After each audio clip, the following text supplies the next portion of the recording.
séance d'information que je vais te donner, c'est sur la nutrition. Fait qu'on va parler.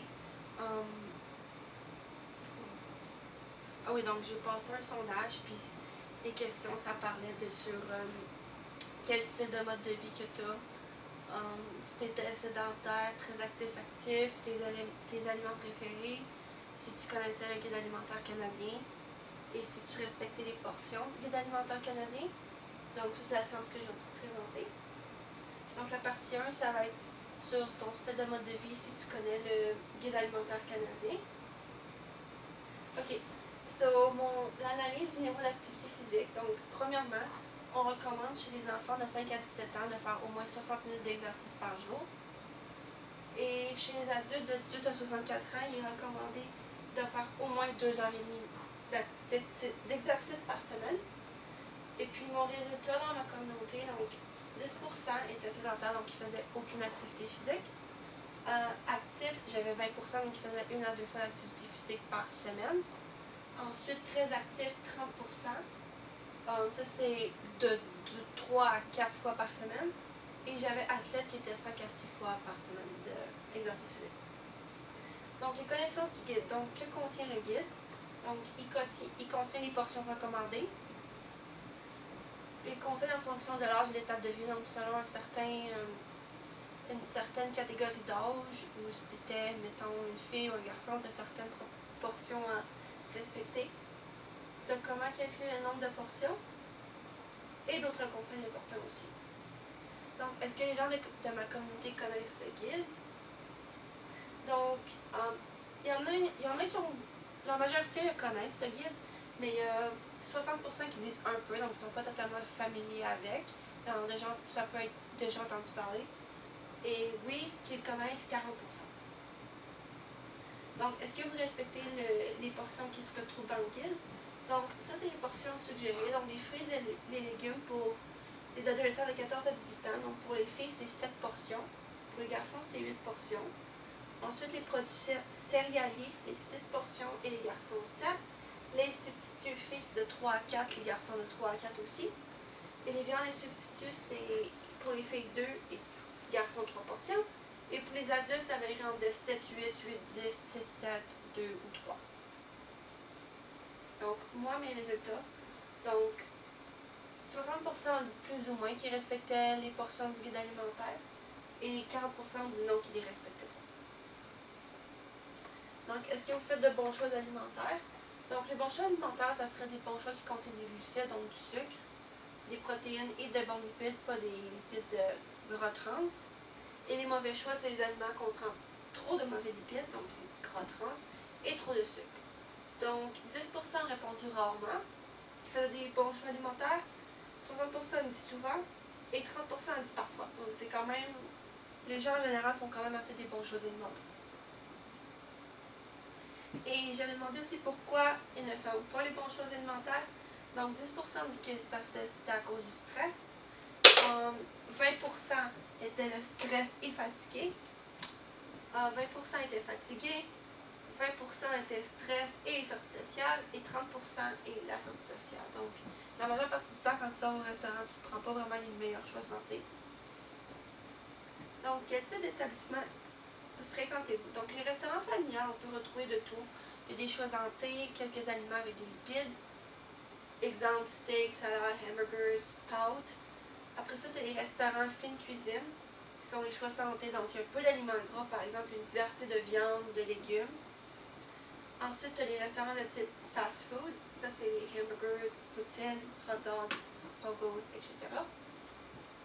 Donc, dans mon sondage, mes résultats, 50% fréquentent des milieux familiales, 20% des fines cuisines, 20% resto rapide et 10% consomment les trois. Donc, celui qui est le plus populaire, c'est familial, parce que je veux dire, tout le monde vraiment fréquente des restaurants familiales, souvent. Et les aliments préférés, donc, les 6 aliments qui sont revenus plus souvent sont les bananes, sont la pizza, le poulet, le bœuf, le hamburger et la salade. Mais l'aliment le plus populaire de ma communauté est la pizza avec 21,4%. Donc, quel type d'aliments utilisez-vous à la maison? Donc, les aliments frais, c'est ceux qui ajoutent du goût, de la texture, de la couleur Et lorsqu'ils sont frais, ils ont un bénéfice important de nutriments. Surgelés, tu as la teneur en vitamines. La teneur en vitamines se trouve réduite parce que, je veux dire, ils sont surgelés, donc ils perdent leurs nutriments. Mais ils se conservent plus longtemps que les légumes frais.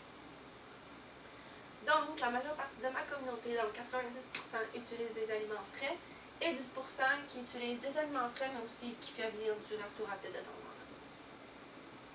Donc, pour conclure ma partie 1, je crois que ma communauté a besoin de se renseigner plus sur le guide alimentaire parce que je pense qu'il peut vraiment comme changer les modes de vie pour les gens qui veulent être plus en santé.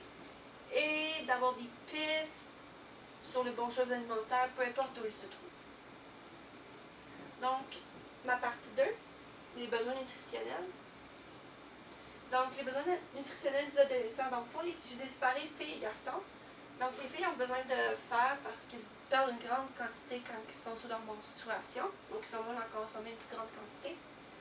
Ils ont besoin de protéines pour les muscles, tissus, organes vitaux. Besoin de zinc pour produire des protéines. Et les exemples d'aliments qui contiennent du fer. Donc, tu as le thon, les moules, donc pas mal les fruits de mer, les légumineuses, etc. Les protéines sont les poissons, fruits de mer aussi, viande. Et le zinc, viande rouge, légumes, poissons, fruits secs, etc. Pour les garçons, ils ont besoin d'une grande quantité de fer et de protéines parce que leur masse musculaire au fil des ans à cause de la puberté augmente. Et ils ont besoin de zinc et de calcium pour avoir de bons os. Un peu comme les filles aussi. Pour les adultes maintenant, donc pour un adulte qui est actif, qui est la majorité de ma communauté, 55% des calories doivent être ingérées, doivent être des glucides, 15% doivent être des protéines et 30% doivent être des lipides. Donc pour être plus précis, 25% des aliments ingérés doivent provenir de l'amidon, donc pain, riz, pâtes, 25% des fruits et légumes, et 50% qui peut être départagé entre produits laitiers, produits céréaliers et produits sucrés et lipides.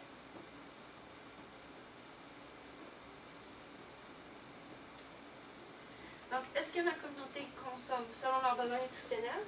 Donc, selon mes sondages, je dirais que 60% font de bons choix alimentaires qui est automatiquement lié à leurs besoins nutritionnels. Et 10% disaient rarement et 30% disaient souvent, donc environ, je pourrais dire 80%, ils font de bons choix alimentaires. Donc, la partie 3, donc, c'est le lien entre la nutrition, le style de vie et la prévention de maladies. Donc, des liens. Donc, selon l'expert que j'ai interviewé moi-même, la façon dont on mange peut jouer un grand rôle sur la prévention et la gestion de maladies. Certaines de nos habitudes alimentaires peuvent être directement liées à des maladies chroniques, par exemple le diabète ou les maladies cardiovasculaires. Par contre, on peut réduire l'influence de certaines de nos habitudes en sachant équilibrer le tout. Donc, elle m'a donné la règle de 80-20. Donc, 80% du temps, on choisit la nourriture parce que c'est bon pour nous. Et cela te donne de l'énergie. Et 20% du temps, tu choisis de la nourriture juste parce que le goût est bon. Et que tu aimes ça tout simplement. Point, ça ne veut pas dire que c'est nutritionnel pour toi. Et afin d'éviter la malnutrition qui peut engendrer des maladies, tu peux te dire que désormais, tu vas faire des choix santé, tu peux planifier ton épicerie, tu peux aussi planifier tes repas à l'avance, déjà les faire dans des plats pour que ce soit good to go. Et l'activité physique, il ne faut pas oublier pour équilibrer le tout. Donc, maintenant la partie, donc ça c'est les grandes tendances de ma communauté en matière d'alimentation. Donc, quelles sont les tendances en alimentation dans ma communauté? Donc, tu as les bananes qui aident à la dépression et à l'anémie. Tu as les pizzas hamburgers qui ne sont pas vraiment une bonne tendance pour la communauté parce que ça peut t'engendrer, si tu en consommes trop à long terme, comme par exemple à tous les jours, ben, tu peux te ramasser des maladies cardiovasculaires, même de souffrir d'obésité, diabète, etc. Tu as la salade qui est une grande source d'oméga 3. Il y a même des molécules anti-cancer et c'est des vitamines et des fibres. Après ça, tu as les viandes. Ça, c'est les avis partagés, mais une grande partie des gens disent qu'une trop grande consommation de viande peut nuire à notre santé en développement des cancers et le diabète. Ensuite, tu as le poulet qui est riche en protéines. Donc ça aide à la croissance, au développement musculaire et peut aussi aider à la perte de poids. Il peut également agir en antidépresseur et il peut empêcher la perte osseuse lors de la vieillesse et stimule le métabolisme. C'est tout. Merci. As-tu des questions? Tout est clair? Sûr?